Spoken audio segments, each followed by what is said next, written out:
మీరు special debate betting debate out పెడితే నేను అక్కడ మీకు చదివి వినిపిస్తాను సార్. మరొక అంశం, చంద్రబాబు నాయుడు తెలంగాణలో కూడా బెట్టింగ్లు ఎక్కువ ఉన్నాయి, ఖమ్మం జిల్లాలో ఇంకా ఎక్కువగా ఉన్నాయి. ఈ బార్డర్ రెండు విధాలు ఉంది, అవును, అక్కడ మిక్సింగ్ ఉంటుంది కదా, మిక్సింగ్ కూడా ఉంది కాబట్టి.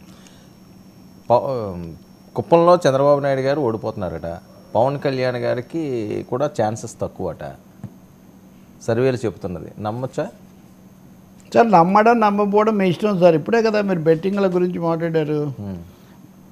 మీరు చెప్పేది ఆత్మసాక్షి వాళ్ళ సర్వే కాదు. సర్వే అంటే మళ్ళీ ఎన్నికల సంఘం కేసు వెళ్తుంది. పోస్ట్ పోల్ ఒపీనియన్స్ లేకపోతే అనాలిసిస్, దాంట్లో వాళ్ళు 126 వైసీపీకి వస్తాయి, 49 ఎన్డీఏకి వస్తాయని వాళ్ళు తేల్చారు. ఇందులో కుప్పంలో చంద్రబాబు నాయుడు, మంగళగిరిలో లోకేష్ గెలుస్తాడని వాళ్ళు చెప్పారు. అయితే మంగళగిరిలో ఇప్పటికి కూడా ఒకవేళ అక్కడ ఉన్న పద్మశాలి ఓటర్లు అందరూ ఒకవైపు వేస్తుంటే వేరుగా ఉంటుందని ఒక రాజకీయ వర్గాలు అది కూడా ఒకటి ఉంది. కానీ లోకేష్ పోల్ మేనేజ్మెంట్ బాగా చేశాడు. మేనేజ్మెంట్ అంటే మేనేజ్మెంటే, మీరు ఒక దీర్ఘం తగ్గించవచ్చు, మేనేజ్మెంట్. పోల్ మేనేజ్మెంట్ బాగా చేసిన చోట్ల పర్వాలేదని అది మంగళగిరి మీద స్పెషల్ ఫోకస్తో చేశారు కాబట్టి గట్టెక్కొచ్చని. కానీ ఆసక్తికరమైనది ఏంటంటే ఉండిలో రఘురామకృష్ణరాజు రావట్లేదని వీళ్ళు చెప్తారు. ఓకే, అది కూడా ఒకటి. అటు జరిగినా ఇటు జరిగినా మీకు కావాల్సినంత మేత ఉంటుంది. ఇవన్నీ మళ్ళీ ఆయన గుర్తు చేసి తిట్టి వాళ్ళది పోగులు పెట్టి ఆ ప్రక్రియ మీకు దానికి మీరు రిజర్వ్ చేసుకోవచ్చు. సో ఉండిని కూడా కలిపి. బట్ పవన్ కళ్యాణ్ విషయం అక్కడ పనిచేసి వచ్చిన ఒక మీడియా మిత్రుడు కూడా ఇంకా 2-3 నాతో మాట్లాడుతున్నారు. 20-25 బయటపడతాడు అనేది, గెలుస్తాడు అనేది ఒక ఒపీనియన్. పవన్ కళ్యాణ్ కాదు 5,000 వస్తాడు గ్యారంటీ గెలుస్తాడని ఒకటే.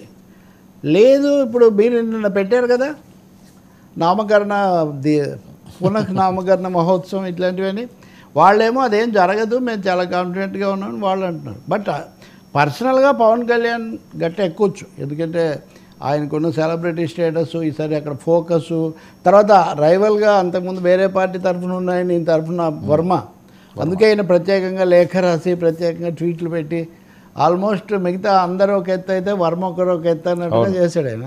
కాబట్టి అది ఆయనకు బాగా ప్లస్ అవ్వచ్చు. వర్మ ఏమాత్రం తేడా చేస్తున్నా, ఏ తిరుగుబాటు అభ్యర్థిగానో ఏదైనా చేస్తుంటే పవన్ కళ్యాణ్ చాలా ఇబ్బందులు పడేవాడు. అందుకనే దాన్ని చంద్రబాబు నాయుడు పవన్ కళ్యాణ్ ఎంత ప్రేమగా చూసుకున్నాడు, ఎంత ప్రత్యేకంగా పవన్ కళ్యాణ్ వర్మను అంత ప్రేమగా చూసుకున్నాడు.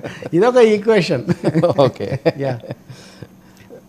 మొత్తం మీద దాన్ని చూస్తే అండి ఆత్మసాక్షి వాళ్ళు ఇప్పటివరకు వాళ్ళే ఇచ్చారు. ఇంకెవరైనా ఇస్తే దాన్ని కూడా మనం చూడొచ్చు. రైజ్ కూడా ఇచ్చారు. రైజ్ అనేది అంతకుముందు ఇచ్చిన దాన్ని అప్డేట్ చేశారు. పోస్ట్ పోల్ అని వాళ్ళు చెప్పడం లేదు. నేను ఆయన చేసిన ఆయన చెప్పింది విన్నాను. ఇంతకుముందు ఇలా చెప్పాము, ఇప్పుడు పోలింగ్ బాగా జరిగింది కాబట్టి మీరు ఇలా అన్వయించుకోవచ్చు అంటున్నాడు. ఈ రెండు ఒకటి కాదు కదా. నాకు కూడా కామెంట్ పెట్టారు ఎవరు, రైజ్ ఉంటే నాకు పంపిస్తే నేను రేపు మీతో తప్పకుండా దాని గురించి నేను రేపు డిస్కస్ చేస్తాను. లేదా నాదైనా ఇందులో ఏది పక్కన పెట్టాల్సిన అవసరం లేదండి. ప్రజల తీర్పు అక్కడ నిక్షిప్తమై ఉంది. ఒకరోజు ముందు ఒకరోజు వెనక ఏముంది. నేను విన్న ప్రకారం అయితే మీరు ఇప్పుడు కూడా మీరు చూడొచ్చు, పోలింగ్ ఎక్కువ జరిగింది కాబట్టి మా సర్వే వర్తిస్తుంది, ఇలా వర్తిస్తుంది అని ఆయన అంటారు. అది అన్ని సర్వేలకు అదే వర్తిస్తుంది కదా. కాబట్టి ఎందుకో రాలేదు, వస్తాయేమో మరి తెలియదు, అదే పెద్ద సమస్య కాదు. కానీ అది కూడా రాకపోవడం కూడా ఏం సంకేతం అనేది కూడా మనం పరిశీలకులుగా మనం ఆలోచించాల్సి ఉంటుంది కదా.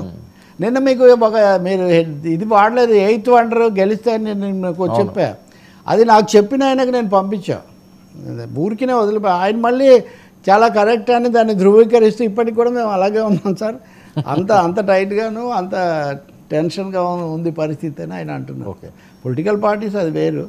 నిజంగా అయితే ఇట్లా ఎప్పుడు జరగదండి. ఆఖరికి బీఆర్ఎస్ ఓడిపోతుంది అన్నప్పుడు కూడా వాళ్ళ తరఫున 1-2 వచ్చేవి. ఇక్కడ ఎందుకు రావటం లేదు, ఆ నాయకులు కూడా కనిపించట్లేదు, తెలీదు. వైనాటి కుప్పం అని వీళ్ళు పెద్ద ఎత్తున ప్రచారం చేశారు. ఇప్పుడు సజ్జల గారు కొద్ది నిమిషాల క్రితం కూడా అదే చెప్తున్నారు, కుప్పం మేము గెలుస్తున్నామని.